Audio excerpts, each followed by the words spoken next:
नमस्कार। आज के इस वीडियो में हम समझने वाले हैं सीडीपी में ग्रोथ एंड डेवलपमेंट के बारे में, यानी कि वृद्धि और विकास के बारे में। ठीक है, इसमें समझेंगे कि बच्चों का जो विकास होता है और उनकी जो ग्रोथ होती है कैसे होती है और किस प्रकार से होती है, इसके बारे में समझेंगे। ठीक है, और दोनों में अंतर समझेंगे, वृद्धि और विकास में अंतर समझेंगे। ठीक है, तो इससे क्वेश्चन पूछे जाते हैं। तो चलिए वीडियो को स्टार्ट करते हैं और समझते हैं ग्रोथ एंड डेवलपमेंट। ठीक है, तो पहला इसमें टॉपिक हम देखेंगे कि समझेंगे कि अभिवृद्धि और विकास क्या होता है। ठीक है, तो देखते हैं।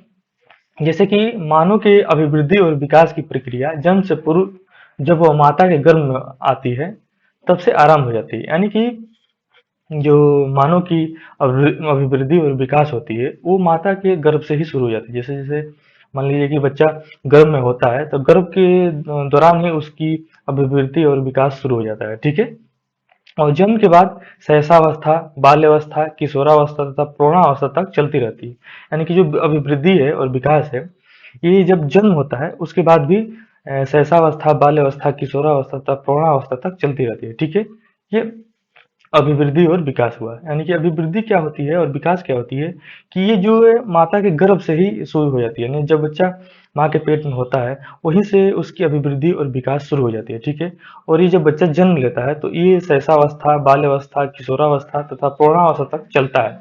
ठीक है, तो ये अभिवृद्धि और विकास हुआ। ठीक है, अब इसको हम अलग अलग तरीके से और बारीकी से समझेंगे। तो अगला टॉपिक देखते हैं इसमें क्या है। ठीक है, तो इसमें कुछ मनोवैज्ञानिकों ने अपना अपना मत दिया है, उस मतों को देख लेते हैं क्योंकि कभी कभी क्वेश्चन इसे देखने को मिल जाता है। इससे हमको एक आइडिया लग सकता है कि कैसे कैसे कौन से मनोवैज्ञानिक ने अलग अलग कौन सा अपना मत दिया है। ठीक है, तो मनोवैज्ञानिक फ्रैंक ने अपना मत दिया कि उन्होंने कहा कि जो अभिवृद्धि कोशिकीय वृद्धि के रूप में प्रयोग करते हुए कहा। यानी कि जो अभिवृद्धि है उसको कोशिकीय वृद्धि के रूप में प्रयोग करते हुए कहा कि शरीर एवं व्यवहार के किसी पहलू में होने वाले परिवर्तन अभिवृद्धि कहलाती है। यानी कि जो शरीर और उसकी जो व्यवहार में जो किसी पहलू में जो परिवर्तन हो रहे हैं, जैसे मान लीजिए कि बच्चा गर्भ में है और उसमें जो भ्रूण में धीरे धीरे जो परिवर्तन हो रहे हैं उसको हम अभिवृद्धि कहते हैं। ठीक है, जबकि समय की दृष्टि से व्यक्ति में जो परिवर्तन दृष्टिगत होता है वो विकास कहलाता है। यानी कि विकास क्या चीज कहलाता है कि जब हम चीजों को देखते हैं उसको समझते हैं तो वो विकास कहलाता है। यानी कि जब समय की दृष्टि से व्यक्ति में जो परिवर्तन दृष्टिगत होती है उसको हम विकास कहते हैं। ठीक है, यानी जैसे लंबे समय तक जो परिवर्तन हुआ उसको हम जो दृष्टिगत करते हैं, देखते हैं, उसको हम विकास कहते हैं। ठीक है, ये मनोवैज्ञानिक फ्रैंक का कहना था। ठीक है, इसके बाद अगला मनोवैज्ञानिक हर्लाक जी हैं। हर्लाक का मत है कि विकास के परिणाम स्वरूप व्यक्ति के नवीन विशेषताओं और नवीन योग्यताएं प्रकट होती है। यानी कि विकास के परिणाम स्वरूप व्यक्ति में नवीन विशेषताएं और नवीन योग्यताएं प्रकट होती है। जैसे मान लीजिए कि विकास को हर्लाक जी ने कहा कि विकास के परिणाम स्वरूप क्या होता है कि जो भी व्यक्ति होते हैं उसमें नवीन चेतनाएं या नवीन विशेषताएं आती है, नई चीजें आती है और नई योग्यताएं आती है। जैसे मान लीजिए कि विकास में क्या होता है कि बच्चे धीरे धीरे चलना बोलना सीख जाते हैं। तो इस तरीके से जो है इसको विकास कहते हैं। अच्छी तरीके से बोलना, अच्छी तरीके से चलना, ये चीजें विकास को दर्शाती है। ठीक है, तो हरलाख जी का यही कहना है कि विकास जो है परिणाम स्वरूप व्यक्ति की नवीन विशेषताओं और नवीन योग्यताओं को प्रकट करता है। ठीक है, अब हम अगला देखते हैं अभिवृद्धि। अभिवृद्धि के बारे में समझेंगे। ये इससे क्वेश्चन पूछा जाता है कि अभिवृद्धि क्या होता है। ठीक है, तो अभिवृद्धि को हम आसान से समझेंगे। ठीक है, तो अभिवृद्धि क्या होता है कि गर्भाशय से भ्रूण बनने के पश्चात, यानी कि जब गर्भाशय होता है, गर्भाशय से भ्रूण बनता है, उसके बाद जन्म होता है, जन्म होते समय तक उसमें जो प्रगतिशील परिवर्तन होते हैं वो अभिवृद्धि कहलाती है। यानी कि जब गर्भाशय होता है, गर्भाशय जब भ्रूण बनता है और जो बच्चा जन्म लेता है और जन्म लेने के बाद जो उसमें परिवर्तन आते हैं उसके शरीर में, उसको हम अभिवृद्धि कहते हैं। ठीक है, यानी कि जब बच्चा गर्भ से लेकर और जन्म लेता है, जन्म के बाद जैसे जैसे बड़ा होता है उसमें जो परिवर्तन उसकी शारीरिक परिवर्तन होती है उसको हम अभिवृद्धि कहते हैं। ठीक है, इसमें केवल शारीरिक परिवर्तन होता है। ठीक है, हमने अभी कहा कि जो शारीरिक परिवर्तन होती है इसमें, शारीरिक मतलब कि उसका जो शरीर बड़ा हो रहा है, धीरे धीरे उसका आकार बढ़ रहा है, तो ये अभिवृद्धि कहलाती है। ठीक है, अभिवृद्धि घटक मूर्त होती है। यानी मूर्त मतलब जिसको हम देख सकते हैं। जैसे मान लीजिए कि बच्चा बड़ा हो रहा है तो उसको हम देख सकते हैं कि ये बच्चा आज कितना था, 1 साल बाद कितना हुआ, इस चीजों को हम मूर्त रूप से मतलब देख सकते हैं, ठीक है। उसी को कहते हैं कि अभिवृद्धि जो घटक है मूर्त है, ठीक है। इसकी दिशा एवं गति का मापन किया जा सकता है, यानी कि इसको माप सकते हैं। जैसे मान लो कि बच्चा जब जन्म लिया होगा तो उस समय छोटा होगा, ठीक है, तो उसकी मेजर हम कर सकते हैं कि बच्चा अभी छोटा है, ठीक है। लेकिन जैसे धीरे धीरे बढ़ता है तो बच्चे को हम मापते हैं कि कितना बड़ा है। तो इस चीजों को जो है अभिवृद्धि होती है, उसको हम माप सकते हैं, ठीक है। इसे परिणात्मक परिवर्तन कहते हैं, यानी कि उसका परिणाम हम जान सकते हैं, कि उसका परिणाम प्राप्त कर सकते हैं, ठीक है। तो इसको हम परिणात्मक परिवर्तन कहते हैं, ठीक है, अभिवृद्धि को, ठीक है। तो ये अभिवृद्धि रहा। अभिवृद्धि मतलब कि जो शरीर में परिवर्तन हो रहा है उसको हम अभिवृद्धि कहते हैं। ये मूर्त परिवर्तन होता है, ठीक है, ये परिणात्मक परिवर्तन होता है, ठीक है। तो इससे क्वेश्चन पूछे जाते हैं कि अभिवृद्धि है मूर्त है कि अमूर्त है, तो हम बताएंगे कि मूर्त है, ठीक है। इसमें क्या परिवर्तन होता है, तो शारीरिक परिवर्तन होता है, ठीक है। ऐसे क्वेश्चन पूछे जाते हैं, ठीक है। इसके बाद हम देख लेते हैं नोट में। नोट में क्या कहा गया है, इसको हम ध्यान से पढ़ेंगे क्योंकि इससे भी क्वेश्चन पूछे जाते हैं, ठीक है।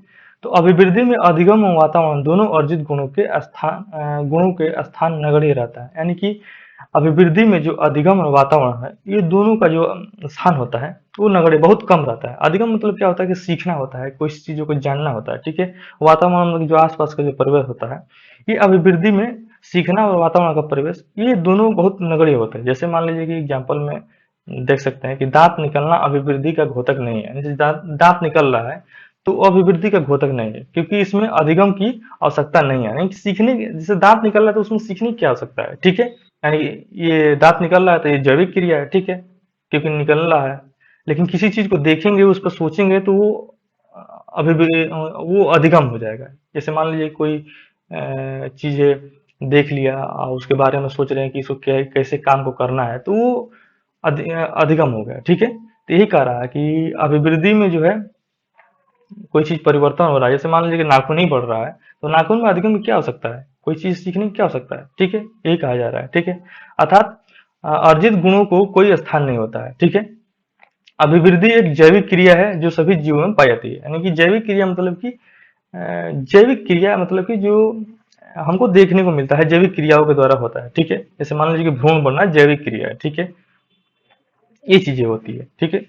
तो यही कहा जा रहा है कि अभिवृद्धि में अधिगम और वातावरण का नगण्य मात्रा होता है, ठीक है। इसके बाद हम अगला देखते हैं। अगला इसमें टॉपिक है विकास। विकास किसे कहते हैं, इसको तो विकास क्रम में प्राणी के शारीरिक तथा मानसिक पक्षों में जो कुछ भी परिशील परिवर्तन होता है उसे हम विकास कहते हैं। यानी कि विकास हम किसे कहते हैं कि जो व्यक्ति में शारीरिक तथा मानसिक पक्षों में जो परिवर्तन होता है उसको हम विकास कहते हैं। जैसे मान लीजिए कि बच्चा का शरीर भी बढ़ रहा है और उसकी मानसिक क्षमता भी बढ़ रही है, यानी सोचने की क्षमता जैसे बढ़ रही है। जैसे मान लीजिए कि कैसे चलना होता है, किसी चीज को कैसे पढ़ना होता है या बोलना होता है, तो ये मानसिक क्रिया के द्वारा होती है, ठीक है। तो विकास में ये शामिल होता है, यानी कि शारीरिक चीजें भी शामिल होती है और मानसिक चीज शामिल होती है। यानी कि विकास में क्या होता है कि शारीरिक के साथ जो सोचने की जो क्षमता होती है, मानसिक पक्ष, उसको विकास में जोड़ा गया है। यानी कि विकास में शारीरिक तथा मानसिक पक्ष दोनों मौजूद होते हैं, उसको हम विकास कहते हैं, ठीक है। ये जन्म से मृत्यु तक चलने वाली प्रक्रिया होती है। यानी कि विकास जो है ये जन्म से लेकर मृत्यु तक चलने वाली प्रक्रिया होती है, क्योंकि जब बच्चा जन्म लेता है तो उसके शारीरिक परिवर्तन होता है। धीरे धीरे बच्चा भूख लगता है तो खाने के लिए या दूध पीने के लिए रोता है, तो उसकी जो इच्छाएं होती है वो सोचने पर ही डिपेंड करती है। तो इस तरीके से जो है अंत तक मैंने विकास चलता रहता है। यानी कुछ ना कुछ व्यक्ति हर चीजें को नए नए नए तरीके से सीखता रहेगा रोज प्रतिदिन, ठीक है। तो वही है जो विकास है, जन्म से लेकर मृत्यु तक चलती रहती है, ठीक है। विकास में वृद्धि भी सम्मिलित होती है, यानी कि विकास में वृद्धि भी सम्मिलित होती है। यानी कि जो शारीरिक परिवर्तन हो रहे हैं वो विकास में शामिल है, ठीक है। लेकिन ये अभिवृद्धि में शामिल नहीं होता है। जो मानसिक पक्ष होता है वो अभिवृद्धि में शामिल नहीं होता, ठीक है। इसमें गुणात्मक और परिणात्मक परिवर्तन होता है। इसे विकास में क्या होता है, गुणात्मक और परिणात्मक परिवर्तन होता है। अभिवृद्धि में परिणात्मक केवल होता है, ठीक है। इसमें क्या होता है कि गुणों को भी और उसका जो आकार में परिवर्तन है उसको भी हम इसका माप सकते हैं, ठीक है। व्यक्ति का विकास मुख्यतः दो तत्वों जैसे वंशानुक्रम तथा वातावरण के अंत क्रिया पर आधारित होता है। यानी कि जो विकास होता है वो दो तत्वों पर डिपेंड करता है। जैसे वंशानुक्रम और वातावरण दोनों चीजें पे डिपेंड करता है। अंत विकास वंशानुक्रम से और वातावरण से, दोनों से तय होता है। जैसे मान लीजिए कि बच्चे में जो शारीरिक या उसके चेहरे का बनावट हो रहा है, उसके माता पिता से मिला हुआ, उसके वंशानुक्रम से मिला हुआ है, ठीक है।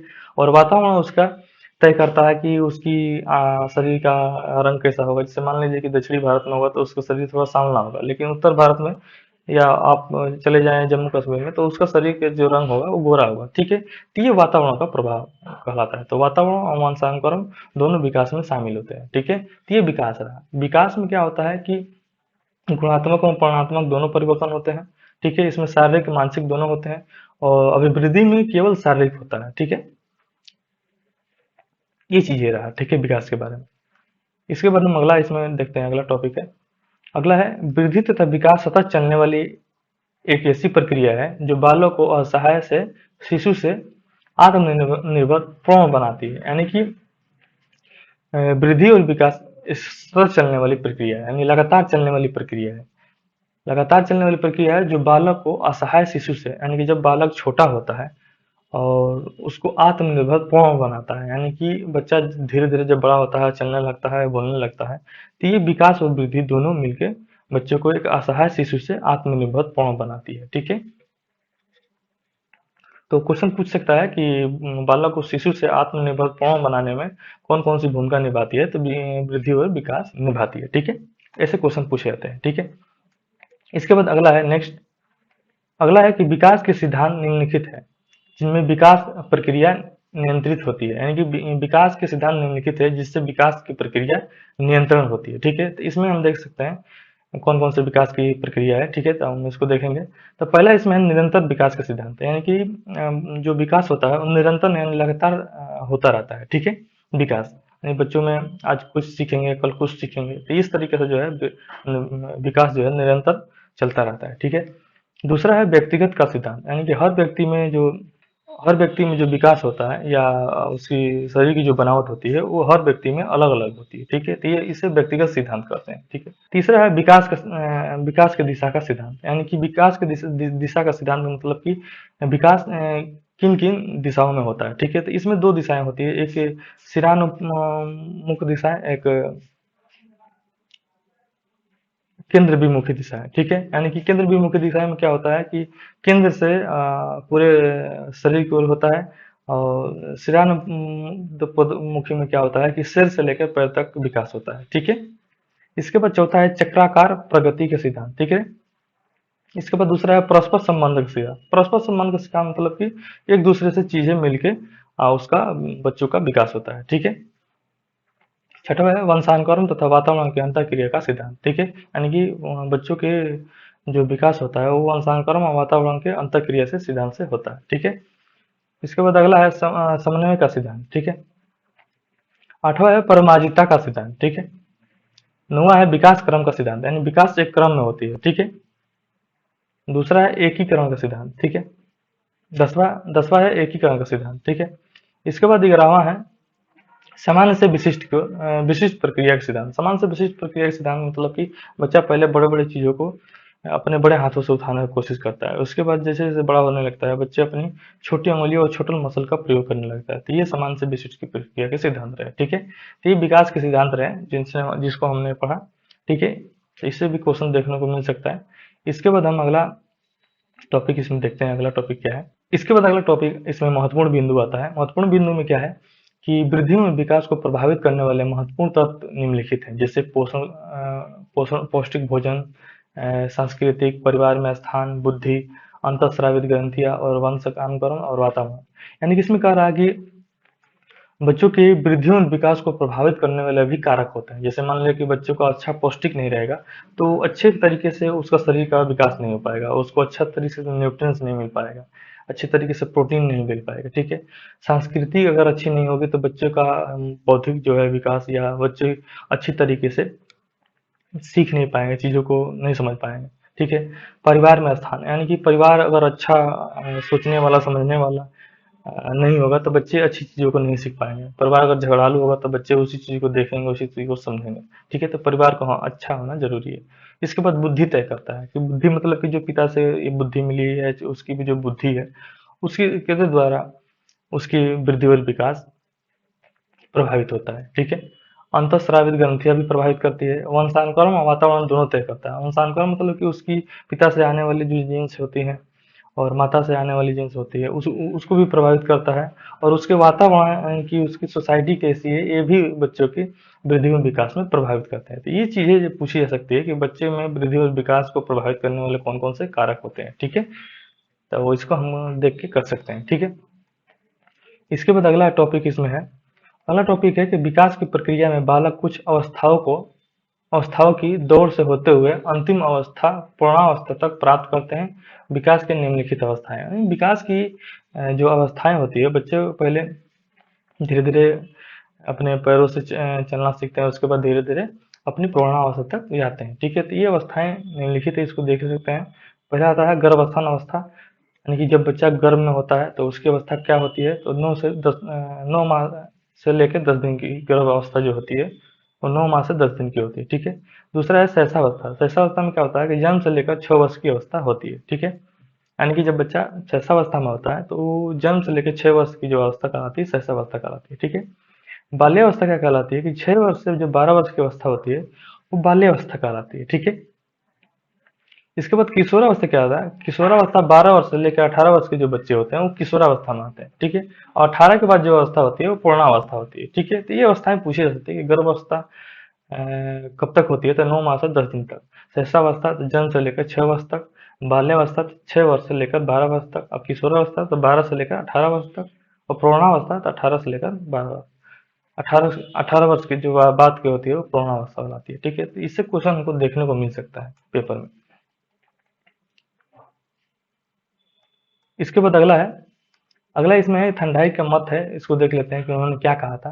उन्होंने कहा है कि जो शैक्षिक दृष्टि से शैशवावस्था और बाल्यावस्था और किशोरावस्था का अत्यधिक महत्व होता है।